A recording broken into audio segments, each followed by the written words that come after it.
예, 이번 대선은 광장의 촛불 민심이 이끌어냈죠. 그래서 대선 후보들은 그만큼 그 민심을 좋은 정책으로 연계해야 할 의무가 있습니다. 그래서 정책을 다루다 보니 정책은 조금 또 따분하게 여겨지는 경우도 있습니다. 대개 구도 싸움에 더 언론은 집착하는 경우가 없지 않아 있죠. 그래서 저희들은 그것을 이른바 경마식 보도라고 하긴 하면서 또 반성도 합니다만, 그래서 오늘부터 JTBC는 정책 문제를 좀 본격적으로 다룰까 합니다. 가능하면 정책이란 것은 따분한 것이 아니고 재미있는 것이다 라는 인상을 드리려고 나름 노력은 좀 해보겠습니다. 아마 저희들 생각에 많은 유권자들이 사실은 정책 문제에 더 관심을 갖고 계시고 그래서 더 궁금하게 생각하신다고 저희들은 생각을 합니다. 물론 후보 개인이나 또 그 자질 문제에 대한 검증 문제도 저희들은 소홀히 하지 않겠습니다. 자, 오늘 첫 번째 순서로 요즘 국민들이 가장 민감하게 반응하는 미세먼지 정책에 대한 검증인데요. 윤정식 기자가 지금 나와 있습니다. 이 코너는 윤정식 기자와 이윤석 기자가 번갈아가면서 매일 진행하도록 하겠습니다. 오늘 첫 순서는 윤정식 기자입니다. 자, 미세먼지 정책은 각 후보들이 대부분 내놨습니다. 심각하게 인식하기는 하는 거죠? 네, 그렇지만 온도차는 분명히 존재합니다. 예. 일단 모든 후보들이 공통적으로 이 미세먼지 기준을 미국이나 일본 같은 선진국 아니면 WHO 기준으로 강화하겠다라는 입장은 내놨습니다. 이 문제는 그러기 위해서 어떤 방식을 동원했느냐는 건데 미세먼지 저감 핵심 이 세 가지 부분에 걸쳐서 저희는 공약을 한번 검토를 해봤습니다. 예. 우선 이 미세먼지의 국내 발생을 억제하는 부분은 이 석탄 사용 감축에 초점을 맞춰서 준비를 했습니다. 이 중 문재인 후보는 이 신규 화력 발전소를 건설을 중단하겠다라고 얘기를 했고요. 또 낡은 발전소 가동도 중단을 약속했습니다. 이 안철수 후보도 비슷한데요. 이 조금 더 나갔습니다. 이미 가동 중인 석탄 화력 발전소들도 겨울 또 봄에는 70%만 돌려서 미세먼지 발생량 자체를 줄이겠다는 겁니다. 예. 이 문제는 이렇게 할 경우 이 전력 수급에 문제가 없느냐는 건데요. 이 전문가들은 현재 가스 등의 여유가 있기 때문에 현재는 풀 가동을 한다 하면은 수급에는 차질이 없다라고 합니다. 이 문제는 원가가 가스의 경우 석탄보다 2배가량 비쌉니다. 그렇기 때문에 전기료가 올라갈 수밖에 없습니다. 그러니까 70%만 가동하게 되면 그만큼 전기료는 올라간다? 30% 비는 부분에 대해서 석탄 대신에 가스를 운영을 한다는 예. 건데 그 부분에서 올라간다는 단가가 겁니다. 좀 올라간다 그런 얘기죠? 그렇습니다. 예. 그렇다면 뭐 단가가 올라가는 것을 감수하고 미세먼지를 줄이느냐 하는 선택이 남아있을 수도 있는 것이고요. 안철수 후보의 공약대로라면. 그렇습니다. 예. 홍준표 후보는 어떻게 얘기를 하고 있습니까? 홍 후보는 에너지 정책 전반을 손봐야 한다는 입장입니다. 또 심상정 후보는 기후 정의세 신설을 주장해서 조금 더 급진적으로 나가기도 했습니다. 예. 시민들은 중국발 미세먼지에 사실은 굉장히 예민합니다. 지금까지 통계를 보더라도 우리가 자체 발생시킨 것도 물론 많이 있지만 중국에서 넘어온 게 훨씬 더 많단 말이죠. 그렇습니다. 그에 대한 뭔가 좀 확실한 대책을 늘 요구하고 있는 거 아니겠습니까? 다들 준비는 했습니다. 그렇지만 적극성에서는 분명히 차이가 있었습니다. 예.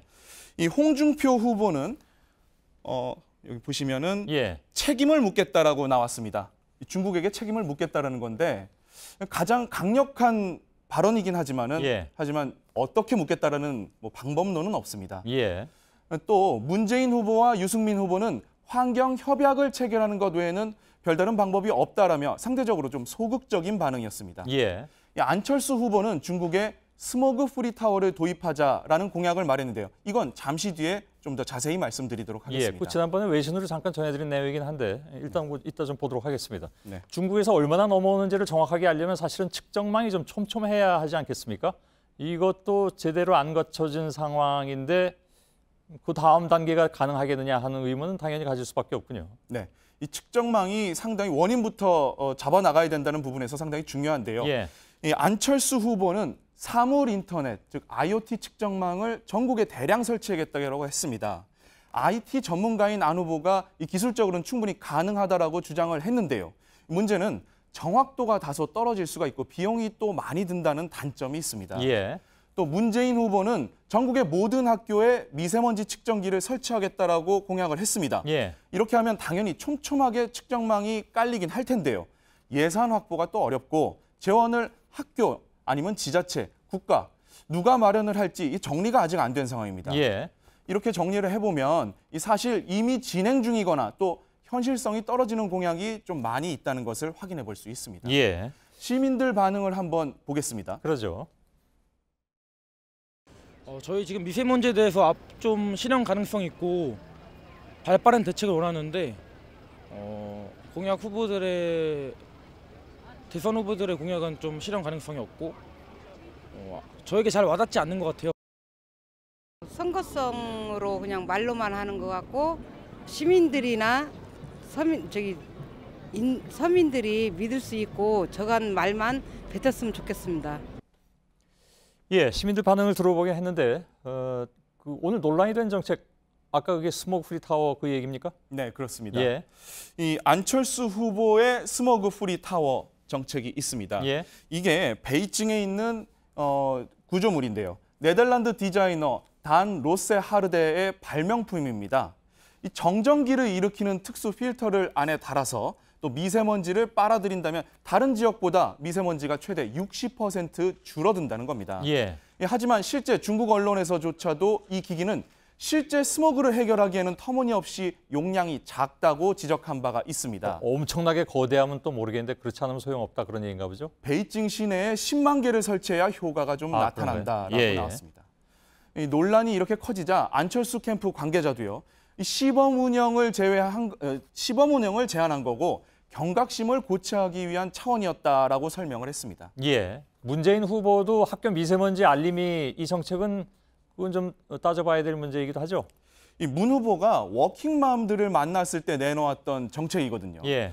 이 어린이 미세먼지 기준을 따로 신설을 하겠다라고 했습니다. 그렇게 하고 학교마다 초미세먼지 측정기를 도입을 해서 기준이 넘는 날에는 수업을 조정한다는 겁니다.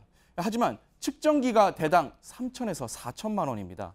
현 정부도 이 점을 알고서 주요 지점의 설치를 조금씩 해나가고 있는 건데요. 예. 이걸 전국 초등학교 6천여 곳에 설치한다는 게 뭐 발상은 좋습니다. 하지만 현실적으로 힘들다라는 게 전문가들의 의견입니다. 예. 또 심 후보의 기후정의세도 눈에 띄는 공약이긴 합니다. 이 휘발유와 디젤 등의 세금을 부과하는 건데요.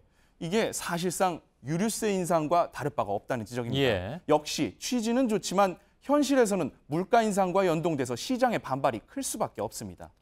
이런 공약들에 대해서 전문가들의 목소리를 한번 들어보겠습니다. 예.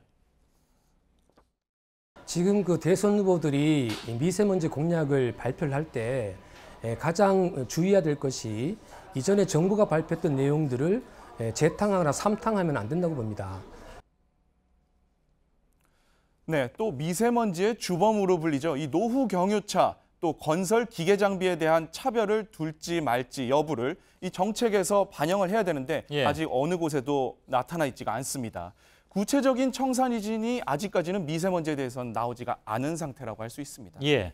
자, 저희들이 이렇게 정책 검증을 하는 이유는 그 정책에 대해서 물론 뭐 저희들이 판단한 것이 아니라 전문가들의 의견을 들어서 판단한 것이긴 합니다만은 혹시 모자란 점이나 문제가 있다면 보완해서 내주십사 하는 그런 의미도 있습니다. 예.